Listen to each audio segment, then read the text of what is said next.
Hello, welcome or welcome back. It is Sunshine Lorena and this is weekly vlog number 13.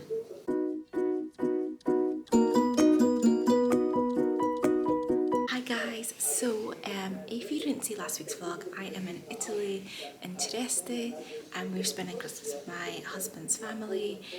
So it's now Monday the 27th of Christmas. 27th of December, and yeah, so reading wise I've not been getting that much done these days obviously, but I've got 2 books on the go. I have A Christmas Killer, an audiobook. I have about 3 hours 15 minutes left, but I haven't picked it up since Thursday, and that one is a crime thriller, and our police detective came home, opened, so there's a present, opened it, and there's like something really gruesome inside and a card saying 12 days, 12 murders, so like 12 murders of Christmas, and I'm a few murders in. So yes, enjoying it so far. It's my first only audiobook for a thriller, so it's a bit different, and yes, I'm enjoying it, but I find detective thrillers hit or miss for me, so we'll see how that one pans out. Second of all, on my Kindle, I'm reading an ARC, Safety in Numbers, and I'm about 42% of the way through. I'm really enjoying it. It comes out on the 4th of January. And it's romance, and our main character Serafina has had like a car accident about a year ago and she has a brain injury, so she finds certain things hard, so she might not remember something, the name of something simple like a stapler. Anyway, she got just a job in this company, and then the main like head guy Milo was looking for a research assistant and asked them to look through the people who work there. He saw her CV and she's like, she's perfect, why didn't I know she worked here? But obviously all of that stuff that's on her CV is from before she had the brain injury, and she's very worried obviously about doing that job because she doesn't think it's going to be hard for her. But she started it. She's actually confided in him, told him about the brain injury because the previous colleague, she didn't tell anything. And yeah, so it's interesting to see how this one's going to go. Very different, so I feel like he's starting to obviously have feelings for her. He's a little bit obsessed with her, and I think she started to realise she feels something for him, but she's not entirely sure how to deal with that. So yes, interesting.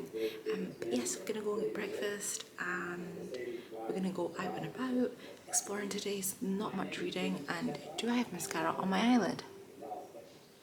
I do.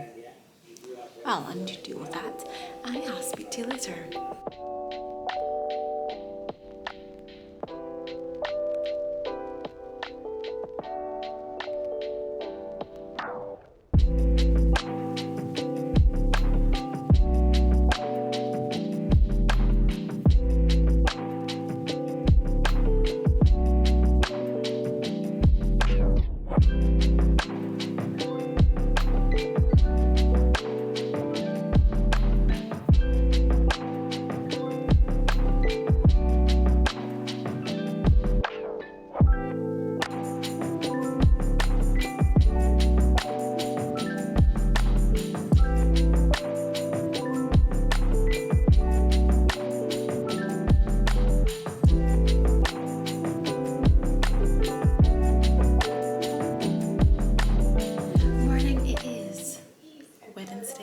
Wednesday morning, and yes, still in Italy in Trieste. Did our tests and everything, so we're waiting on those results to fly tomorrow on my voice. We are waiting on the results to fly tomorrow. I am 60% of the way through Safety in Numbers, and I am enjoying it. I do feel like there hasn't been that much character development considering how far we're through the book, but let's see how that pans out. But I'm enjoying it. It's interesting to see how the relationship dynamic is working between Milo and Serafina. And yes, that's kind of it. I've not been reading much obviously, and yeah, like I said, we're traveling tomorrow early, so probably not going to get an update until tomorrow evening, I'm going to say. But yes, really enjoying it here and just enjoying relaxing up into work, just taking it chill and seeing family. So yeah, and I'll catch you later.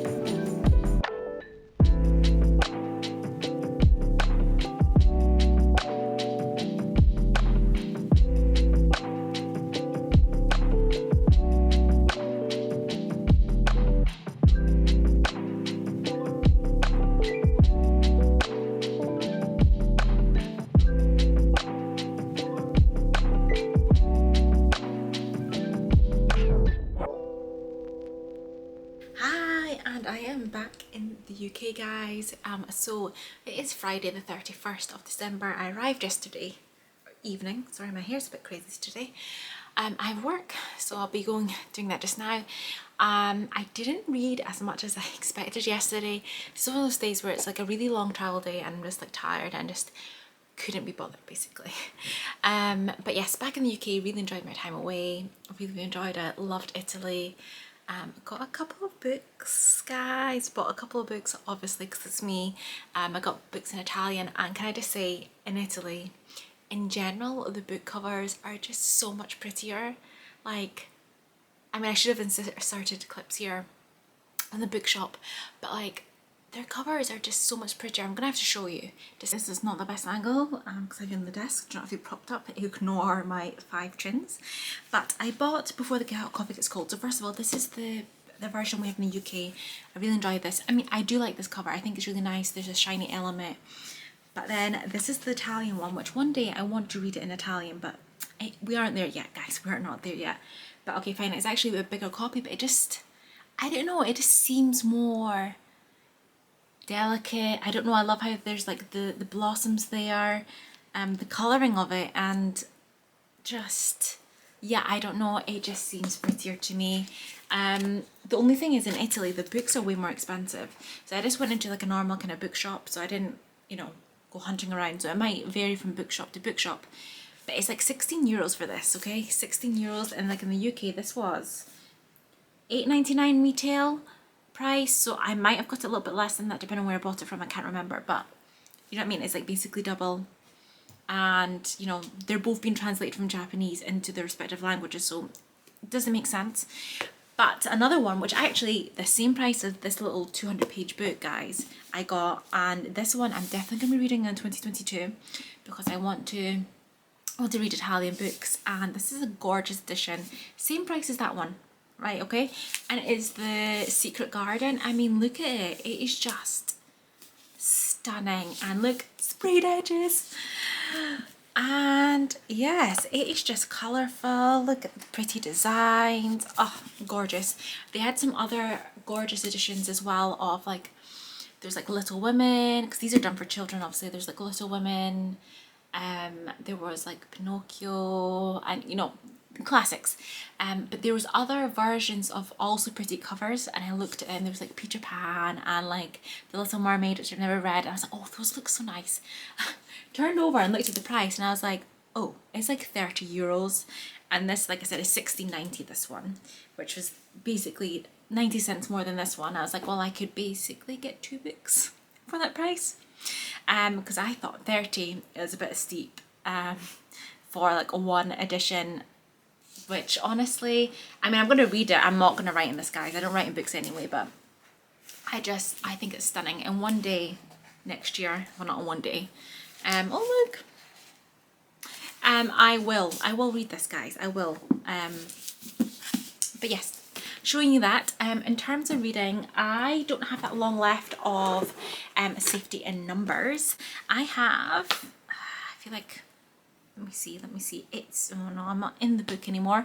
I am 84% of the way through, and it says I've got 38 minutes, so I should get that done today. I hate the idea of carrying books over into the new year. I don't like carrying books over from month to month anyway, and into the new year just doesn't, yeah, we don't want that, guys, we don't want that. So yes, with this one, I think I enjoyed Christmas with Hamish a bit more.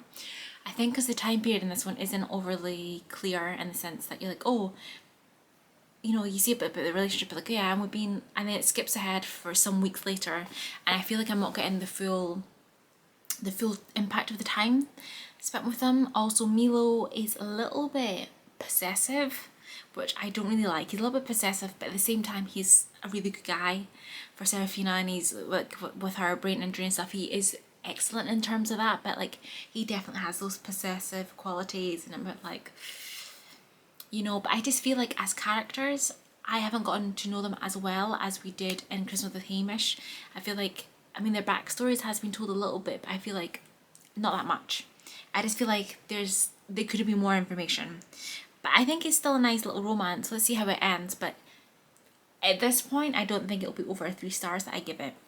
But yeah, it's still nice, fun, but not the same. And I'm dropping my Kindle, guys. dropping the Kindle. And then this morning I had to go and collect a parcel from shop. So annoying. DPD, like, oh, you weren't in, missed them by 15 minutes yesterday. 15 minutes. So annoyed because I wasn't back yet. And yeah, they were like, oh, we've just left it there at the shop, and they're not even bothering trying to re-deliver. So I was like, great. I had to like walk 15 minutes or so. You know, there was a confusion in the shop thing because DPD don't give you the exact shop, and there's two of the same shop on the same road. And anyway, I listened to The Christmas Killer by Alex Pine while I was on walking back and forward. I now have 2 hours and 24 minutes left. I am listening to faster, so I mean, technically I could get it done, and I hope I do. In terms of this one, I feel like it's a very average kind of police detective thriller. For me, the police ones are like very much like investigators, are very much hit or miss. There's some that I absolutely love, which is like I'm Topping Alone up here. Excellent. This one I feel like it's average. I really enjoy like Inspector Rebus ones. Yeah, you know, I thought it was going to be more. Like I said, there's a couple murders in, they're investigating, and I haven't picked this up in like a week, and honestly I could have probably went through life without not knowing how it ended, which doesn't say a lot about it, but I think it is nicely written. It's an average thriller, so we're talking about 3 stars, but honestly, if I didn't finish it, I wouldn't have sleepless nights not knowing who the killer was, you know? And yeah, that is it. That is it. I need to work, and we will update you. New Year's Eve is a very chilled one. We have to, I'm having to do like PCR tests coming back from Italy, so we're just staying in, chilling. Yes, and I'm gonna have, yeah, a nice kind of seafoody, fishy meal tonight. That does not sound appealing, but guys, it'll be good. And then tomorrow I'm doing roast duck, guys. The first time I ever roasting a duck. Let's see how it goes. But yes, that's it. I feel like I've been really bad at updating this week and telling you what I've been doing, but I've actually been enjoying time with people, loved ones, you know. And yeah, more reading content will be coming, and I have been speaking for like 6.5 minutes now, guys. That's too long. Too long. If you stuck to this part of the vlog, why don't you put a cat emoji before the coffee gets cold, because there's a cat on there. Or you could have cherry blossom as well. And that's it. I'll speak to you. So guys, I totally forgot to say, I did not finish my advent calendar before going away because I went to Scotland first of all. So we have from the 22nd, it's the 22nd, 23rd, and then the 24th to eat. So another little lint ball, nice. And this one, yes, the same again, guys, the same. And then the last one is a giant Santa, well, not giant really, but it's like the size of my hand, more or less. So I have finished both my books before the end of the 31st of December, so super happy. However, we didn't end with good books, guys. We did not end with the good books. So A Christmas Killer I'm going to give 2.5 stars. Predictable ending, you know, when they're trying to mislead you and stuff, like it wasn't wrapped up well. I just, you know, predictable. I was disappointed in the ending. It was a bit obvious, quite frankly, and yeah, 2.5, not happy with that one. Then Safety in Numbers, guys. Again, I don't know, 2.5 or 3 stars. I'm not 100% decided yet, but yeah, it's just, I suppose it didn't wrap that up that well. I feel like Serafina's character didn't really develop much, or, you know, yeah, she didn't really kind of build her character. She didn't change. She didn't, yeah. So yeah, she wasn't developed well, and she didn't really kind of become more developed throughout the book. Milo's the same, he didn't develop that much, and like I said, there was those possessive tendencies that he had, and also you didn't get too much about his backstory either. I felt like when I read Christmas by Hamish, the same author, they developed a lot more, even though it was a shorter period of time that the relationship ran. This one, there was something missing. The chemistry wasn't quite there, and I'm not 100% sure that the kind of disability rep in this is that great. I don't think it's that great.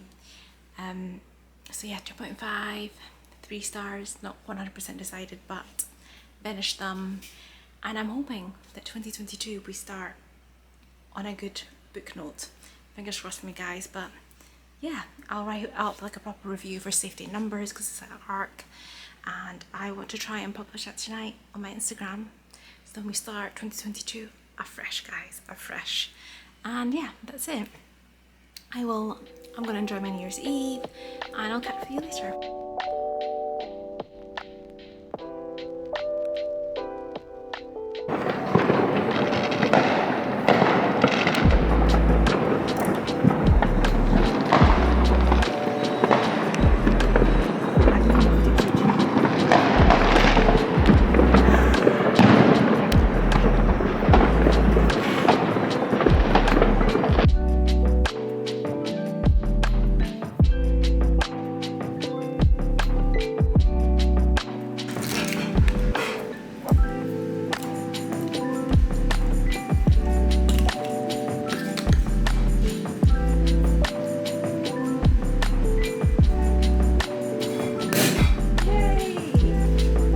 Buon anno! Happy New Year for your bubbles.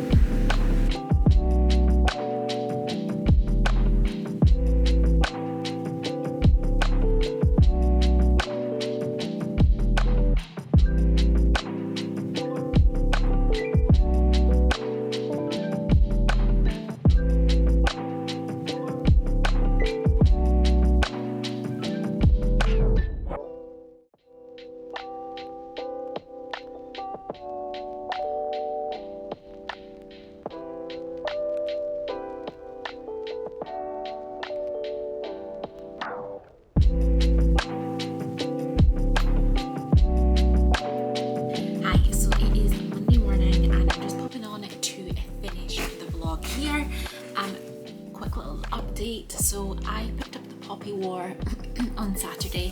I'm now on page 85.